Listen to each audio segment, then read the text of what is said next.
തിരുവനന്തപുരത്ത് നിങ്ങളുടെ കയ്യിൽ ആക്രി സാധനങ്ങൾ ഉണ്ടെങ്കിൽ www.scrapset.com എന്ന വെബ്സൈറ്റിൽ ഉടനെ തന്നെ ബുക്ക് ചെയ്യുക. ഹലോ ഫ്രണ്ട്സ്, ഇന്നത്തെ വീഡിയോ കഴിഞ്ഞ ദിവസം Bernard Solomon father of bodybuilding ലെജൻഡായിട്ടുള്ള യൂജിൻ സാൻഡേനെ വളരെയധികം അപമാനിച്ച് സംസാരിച്ചു. അപ്പോൾ അതിൽ സോളമൻ പറഞ്ഞത് നാച്ചുറലായിട്ട് ഉള്ള രീതിയിലാണല്ലോ യൂജിൻ സാൻഡ ബോഡി ബിൽഡ് ചെയ്തത്, എന്നിട്ടും അയാൾ 58-ാമത്തെ വയസ്സിൽ മരിച്ചല്ലോ എന്ന് ഇങ്ങനെ പറയുകയുണ്ടായി. അപ്പോൾ ഈ ബോഡി ബിൽഡിങ് എന്ന് പറയുന്നത് അതിപ്പോൾ നാച്ചുറൽ വലിയ പ്രശ്നം ഉണ്ടാക്കത്തില്ല. മെയിനായിട്ട് മറ്റേ അനബോളിക് സ്റ്റെറോയിഡൊക്കെ യൂസ് ചെയ്തുള്ള ബോഡി ബിൽഡിങ് തന്നെയാണ് പ്രശ്നം ഉണ്ടാക്കുന്നത്. അപ്പോൾ അതെന്തുകൊണ്ടാണ് അതെന്തുകൊണ്ട് നിങ്ങൾ ചെയ്തുകൂടാ എന്നതിന് ഒരു എവല്യൂഷണറി ബയോളജി സൈഡിൽ നിന്നാണ് ഞാൻ അത് എക്സ്പ്ലെയിൻ ചെയ്യുന്നത്. അതായത് ഈ ബോഡി ബിൽഡിംഗ് എന്ന് പറയുന്നത് ഈ മനുഷ്യ ചരിത്രത്തിലെ 99% കാലഘട്ടത്തിലും മനുഷ്യർ ഹണ്ടർ ഗാദർ ബോഡിയിലായിരുന്നു. അതായത് നല്ല ലീനും ഫിറ്റുമായിട്ട് ഇരുന്ന് മസ്കുലറായിട്ടുള്ള ഒരു ബോഡി ടൈപ്പിലായിരുന്നു 99% പീരീഡിൽ മനുഷ്യ ചരിത്രത്തിൽ. ഒരു 12,000 വർഷങ്ങൾക്ക് മുമ്പ് കൃഷി കണ്ടുപിടിച്ചല്ലോ. കൃഷിയുടെ കണ്ടുപിടുത്തത്തിന് ശേഷമാണ് ഈ ശരിക്കും പറഞ്ഞാൽ ബോഡി ബിൽഡിങ്, അല്ലെങ്കിൽ കുറച്ച് സൈസൊക്കെ കൂടിയ ആളുകൾ, കുറച്ച് ബൾക്കി ആയിട്ടുള്ള ആളുകളൊക്കെ അപ്പോഴാണ് യഥാർത്ഥത്തിൽ വന്നു തുടങ്ങിയത്. അതായത് കൃഷി കണ്ടുപിടിച്ച ഉടനെ കുറച്ച് പണി കിട്ടിയിട്ടുണ്ട്. കൃഷിയൊക്കെ കണ്ടുപിടിച്ച് കുറച്ചുകൂടെയൊക്കെ നോളജൊക്കെ കിട്ടിയ ശേഷമാണ് കുറച്ച് ആ രൂപത്തിലുള്ള ആളുകളൊക്കെ വരാൻ തുടങ്ങിയത്. അതിനു മുമ്പ് വരെ ഞാൻ ഈ പറഞ്ഞ പോലെ പട്ടിണിയുടെയും ക്ഷാമത്തിൻ്റെയും പട്ടിണിയുടെയും സമൃദ്ധിയുടെയൊക്കെ ചക്രത്തിലാണ് മനുഷ്യൻ ജീവിച്ചിരുന്നത്.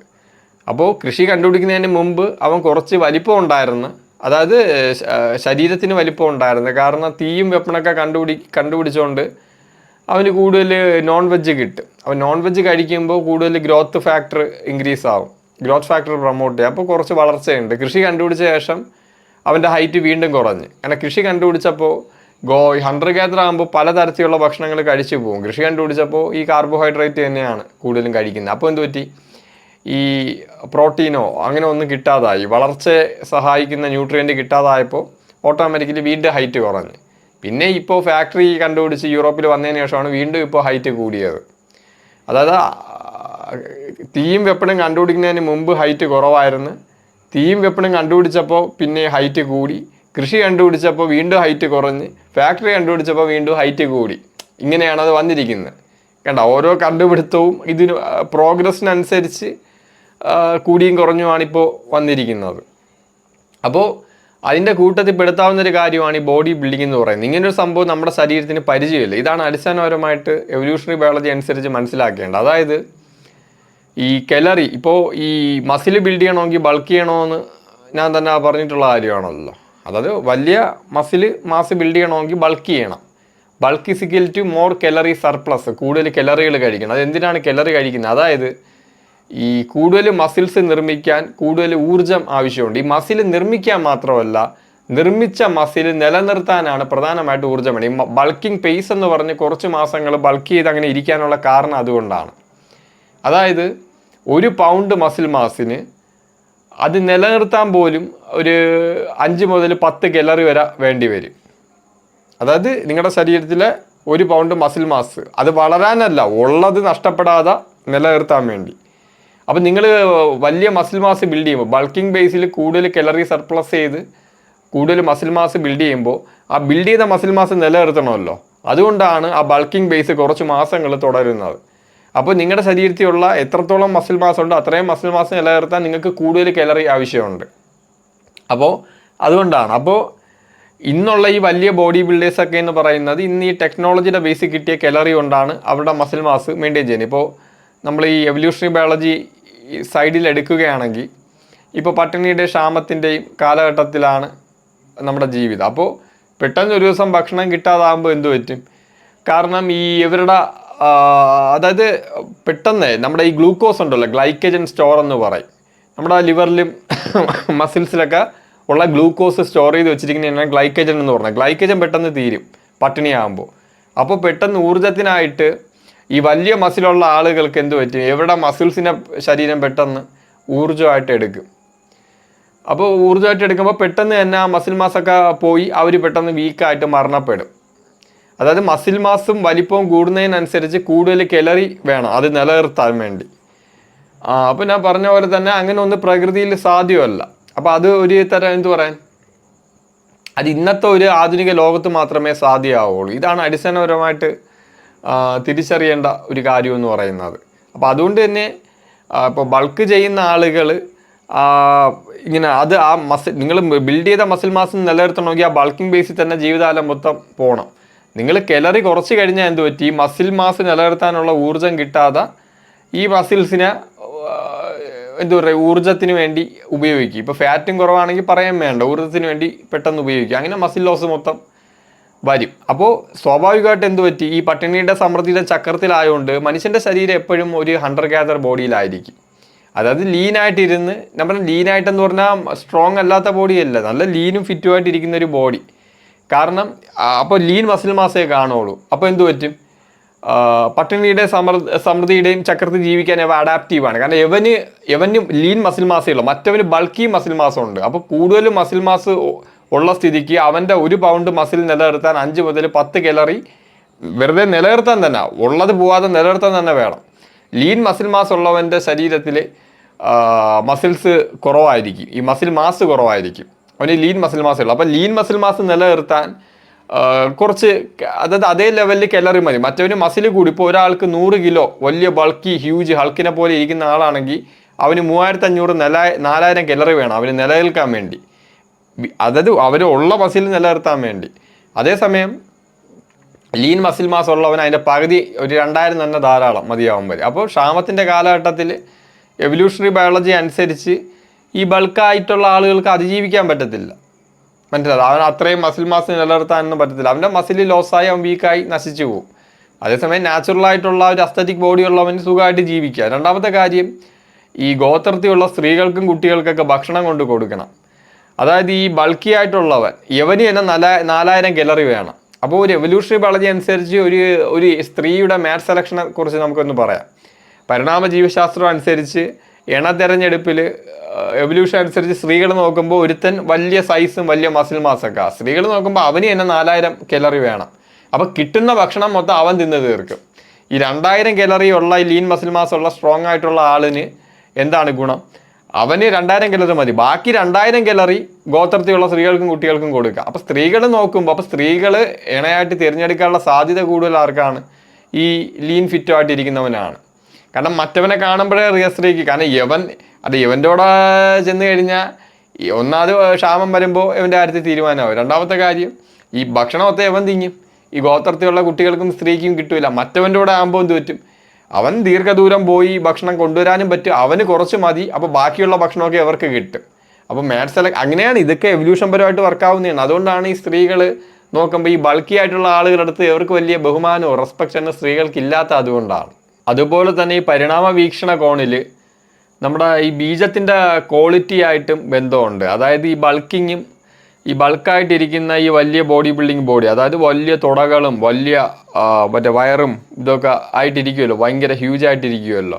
അപ്പോൾ അങ്ങനെയുള്ള ആളുകളുടെ ശരീരത്തിൽ ഈ ചൂട് കൂടുതലായിരിക്കും, ഈ ചൂട് തങ്ങി നിൽക്കും. ഇത്രയും വലിയ ശരീരമല്ലോ, ഇപ്പോൾ ഇത്രയും വലിയ മസിൽ മാസ് ഉണ്ടല്ലോ. അപ്പോൾ മെലിഞ്ഞ ആളുടെ ശരീരം നോക്കുകയാണെങ്കിൽ, അതായത് നമ്മുടെ ശരീരത്തിൻ്റെ ചൂടുണ്ടല്ലോ അതിനേക്കാളും കുറച്ച് കുറഞ്ഞിരിക്കണം ഈ വൃഷ്ണത്തിൻ്റെ ചൂട്, ആ ബീജങ്ങൾ നിലനിൽക്കാൻ വേണ്ടി, ഹെൽത്തി ആയിട്ടുള്ള സ്പേം നിലനിൽക്കാൻ വേണ്ടി, ബീജകോശങ്ങൾ നിലനിൽക്കാൻ വേണ്ടി. അപ്പോൾ അതുകൊണ്ട് തന്നെ ബൾക്കി ആയിട്ടുള്ളവൻ്റെ ശരീരം ഓവർ ചൂടായിരിക്കും. അപ്പോൾ ആ ചൂട് ആ വൃഷ്ണങ്ങളെയും ബാധിച്ച് ആ ഫെർട്ടിലിറ്റി പരമായിട്ടുള്ള ആ ഒരു രീതി, അതായത് ഈ ബീജകോശങ്ങൾ ഇങ്ങനെ രണ്ടുപേരുടെ എടുക്കുകയാണെങ്കിൽ, ഇപ്പോൾ ലീനായിട്ടിരിക്കുന്ന ഒരു 100 ബോഡിയുള്ള ഒരാളെയും ഈ ബൾക്കി ആയിട്ടിരിക്കുന്ന ആളെ എടുക്കുകയാണെങ്കിൽ, ലീനായിട്ടിരിക്കുന്ന ആളുടെ ശരീരത്തിൽ ബൾക്കി മസിലും ഇല്ല, വലിയ തുടകളോ ഇതൊന്നും ഇല്ല. അപ്പോൾ അതുകൊണ്ട് തന്നെ അവൻ്റെ ശരീരത്തിൽ ഈ ബൾക്കി ആയവനെ അപേക്ഷിച്ച് ചൂട് കുറച്ച് കുറവായിരിക്കും. അതുകൊണ്ട് തന്നെ അവൻ്റെ വൃഷ്ണത്തിൻ്റെ അവിടെ താപനില വലുതായിട്ട് കൂടാതെ അത്യാവശ്യം തണുപ്പൊക്കെ ഈ ബോഡി ടെമ്പറേച്ചറിനെ അപേക്ഷിച്ച് അത്യാവശ്യം അവിടെ കുറച്ച് ടെമ്പറേച്ചർ കുറയും. അപ്പോൾ അത് അത്യാവശ്യം ക്വാളിറ്റിയുള്ള ബീജം അവനുണ്ടായിരിക്കും. അപ്പോൾ അതുകൊണ്ട് തന്നെ ഈ ബൾക്കിയാവും ഭയങ്കര ശക്തനായിരിക്കുക. അതായത് ഈ റീപ്രൊഡക്ഷൻ നടക്കണമെങ്കിൽ നല്ല ഹെൽത്തി ആയിട്ടുള്ള സ്പേം വേണമല്ലോ. അപ്പോൾ അതുകൊണ്ട് തന്നെ മറ്റവൻ ഇപ്പോൾ ബെഞ്ച് പ്രസ് ഒരു 100 കിലോ പൊക്കമായിരിക്കുക. പക്ഷേ ഈ കുട്ടി ഉണ്ടാക്കുന്ന കാര്യം വരുമ്പോൾ ഈ ബീജം ഹെൽത്തി ആയിട്ടുള്ള സ്പേമാണ് ആവശ്യം. അപ്പോൾ അങ്ങനെ ഒരു അഡ്വാൻറ്റേജ് ഡിസഡ്വാൻറ്റേജ് ഈ ബൾക്കി ആയിട്ടുള്ള ആളുകൾക്കുണ്ട്. ശരീരം മെലിഞ്ഞിരിക്കുന്ന ഒരാളെക്കാളും, മെലിഞ്ഞെന്ന് പറഞ്ഞാൽ ആ ഹണ്ടർ ഗാദർ ബോഡി ഉള്ള ആളെക്കാളും മറ്റേ ആളിന് ടെമ്പറേച്ചർ തീർച്ചയായിട്ടും കൂടുതലായിരിക്കും. അത് ഈ വൃഷണത്തിൻ്റെ ആ ടെമ്പറേച്ചറിനെ തീർച്ചയായിട്ടും ഉറപ്പായിട്ടും ബാധിക്കും. അപ്പോൾ അതൊരു ഡിസഡ്വാൻറ്റേജ് തന്നെയാണ് ഈ വലിയ ബൾക്കി ആയിട്ടുള്ള ഒരാൾക്ക്. അതുപോലെ തന്നെ ഈ ബോഡി ബിൽഡേഴ്സൊക്കെ പെട്ടെന്ന് ഹാർട്ട് അറ്റാക്ക് വന്ന് മരണപ്പെടുന്ന കാര്യം നമുക്കറിയാം. അതായത് ഈ ഹണ്ടർ ഗാദർ ബോഡി എന്ന് പറയുന്നത് നല്ല എൻഡുറൻസ് ബേസ് ചെയ്തായിട്ടുള്ള ബോഡിയുള്ള ആളുകൾക്ക് അവർ ഹെൽത്തി ആണെന്ന് നമുക്ക് തീർച്ചയായിട്ടും അവരുടെ ജീവിതം കൊണ്ട് തന്നെ മനസ്സിലാക്കാൻ പറ്റും. അതായത് ഈ ബോഡി ബിൽഡിംഗ് എന്നുള്ള ആളുകൾ ഭയങ്കരമായിട്ട് ബൾക്ക് ചെയ്ത് കുറച്ച് ഹൈപ്പോട്രോഫി വ്യായാമം, ഹെവി വെയിറ്റ് ലിഫ്റ്റിംഗ് മാത്രമേ ചെയ്യുന്നുള്ളൂ. ഇവർ കാർഡിയോ ഒന്നും വലുതായിട്ട് ചെയ്യുന്നില്ല, എൻഡുറൻസ് ഒന്നും ചെയ്യുന്നില്ല. അതുകൊണ്ട് തന്നെ നമ്മുടെ അപ്പോൾ ഈ ബോഡി ബിൽഡിംഗ് ആയിട്ട് ഇരിക്കുന്ന ഒരാൾ, ഭയങ്കര വലിപ്പമായിട്ട് ഇരിക്കുന്ന അയാളുടെ ഹാർട്ടിൽ വലിയൊരു അപകട സാധ്യത ഒളിഞ്ഞിരിക്കുകയായിരിക്കും, പ്ലാക്കൊക്കെ അടിഞ്ഞുകൂടിയിരിക്കുകയായിരിക്കും. അപ്പോൾ ഇവരിങ്ങനെ ചെയ്യുന്നതുകൊണ്ട് തന്നെ ഇവർക്ക് പെട്ടെന്ന് ഹാർട്ടിന് തകരാറുണ്ടെന്ന് അറിയാൻ പറ്റത്തില്ല, പെട്ടെന്നായിരിക്കും ഹാർട്ട് അറ്റാക്ക് വരുന്നത്. അതേസമയം എൻഡുറൻസ് ചെയ്യുന്ന അണ്ടർ ഗാദർ ബോഡിയുള്ള ഒരാൾ, അയാൾ എൻഡുറൻസ് ആണ് ചെയ്യുന്നത്. അപ്പോൾ എന്ത് പറ്റും, നല്ല ഹൃദയ ആരോഗ്യമുള്ള ആൾക്ക് എൻഡുറൻസ് ആക്ടിവിറ്റിയൊക്കെ ചെയ്യാൻ പറ്റുള്ളൂ. ഹാർട്ട് വീക്കായിട്ടുള്ളവർക്ക് എൻഡുറൻസ് കാര്യക്ഷമമായിട്ട് ചെയ്യാൻ പറ്റത്തില്ല. അപ്പോൾ അതുകൊണ്ട് തന്നെ എൻഡുറൻസ് ചെയ്യുന്ന ഒരാൾ, അല്ലെങ്കിൽ ഹണ്ടർ ഗാദർ ബോഡിയായിട്ട് നല്ല എൻഡുറൻസ് ബേസ്ഡ് വർക്കൗട്ട് ചെയ്യുന്ന ആളുടെ ഹാർട്ട് തീർച്ചയായിട്ടും ഹെൽത്തിയാണ്. അൺഹെൽത്തി ആയിട്ടുള്ള വീക്കായിട്ടുള്ള ഹാർട്ടുള്ള ആൾക്ക് അത് ചെയ്യാനേ പറ്റത്തില്ല. അപ്പോൾ അതുകൊണ്ട് തന്നെ എൻഡുറൻസ് വ്യായാമം ചെയ്യുന്ന ആൾക്ക് നമുക്ക് തീർച്ചയായിട്ടും ഉറപ്പിക്കാൻ പറ്റും അയാളുടെ ഹാർട്ട് നല്ല ഹെൽത്തി ആണെന്ന്. പക്ഷേ അതേസമയം ഈ വലിയ ഹ്യൂജ് ആയിട്ടുള്ള ബോഡി ബിൽഡേഴ്സിൻ്റെയൊക്കെ നമുക്ക് ഒരിക്കലും പറയാൻ പറ്റത്തില്ല അവരുടെ ഹാർട്ട് ഹെൽത്തി ആണോ അല്ലേ എന്ന്. കാരണം അവർ ആ ഒരു രീതിയിലോട്ട്, അതായത് ഹൃദയം വളരെയധികം ഉപയോഗിക്കുന്ന രീതിയിലോട്ട് അവരൊരു ആക്ടിവിറ്റി, എൻഡുറൻസ് ആക്ടിവിറ്റിയോ കാർഡിയോ ഒന്നും ചെയ്യുന്നില്ല. അതാണ് മറ്റൊരു പ്രധാനപ്പെട്ട കാര്യം എന്ന് പറയുന്നത്. അതുകൊണ്ട് ഈ ബോഡി ബിൽഡേഴ്സിൻ്റെയൊക്കെ ഹാർട്ട് ഹെൽത്തി ആണെന്ന് അവർ കാണുമ്പോൾ വലുതായിട്ടിരിക്കുമെങ്കിൽ അവരുടെ ഹാർട്ട് ഹെൽത്തി ആണെന്ന് ആരും തെറ്റിദ്ധരിക്കരുത്. അതുകൊണ്ട് തന്നെ ഈ അനബോളിക് സ്റ്റെറോയിഡ്സും ഈ ഓവർ സപ്ലിമെൻ്റൊക്കെ എടുത്ത് വലിയ ഹ്യൂജ് ആയിട്ടുള്ള ബോഡി ഉണ്ടാക്കുന്ന ആളുകൾ വളരെ അപകടത്തിലാണ്. അപ്പോൾ അതുപോലെ തന്നെ ഈ ഹണ്ടർ ഗ്യാദർ എന്ന് പറഞ്ഞു കഴിഞ്ഞാൽ ഓവറായിട്ട് ചെയ്യാൻ, ഇപ്പോൾ മാരത്തോൺ റണ്ണേഴ്സ് എന്നൊക്കെ പറഞ്ഞ് ഓവറായിട്ട് ഇങ്ങനെ ഓടുമല്ലോ, അതും അപകടമാണ്. അത് എന്താണ്, ഈ ടെസ്റ്റോസ്റ്റെറോണൊക്കെ കുറയ്ക്കുകയാണ് ചെയ്യുന്നത്, നമ്മുടെ ഇമ്മ്യൂണിറ്റിയൊക്കെ വീക്കാക്കുക. അത് ഓവർ ട്രെയിനിങ്ങിൻ്റെ കാറ്റഗറി വരിക. ഒരിക്കലും ഒരു ഹണ്ടർ ഗ്യാദർ അങ്ങനെ ഇങ്ങനെ ഓടിക്കൊണ്ടിരിക്കേണ്ട ആവശ്യമില്ല. അപ്പോൾ ഏറ്റവും പെർഫെക്റ്റ് ഞാൻ ഈ പറഞ്ഞ പോലെ മിഡിൽ വേ ആണ്.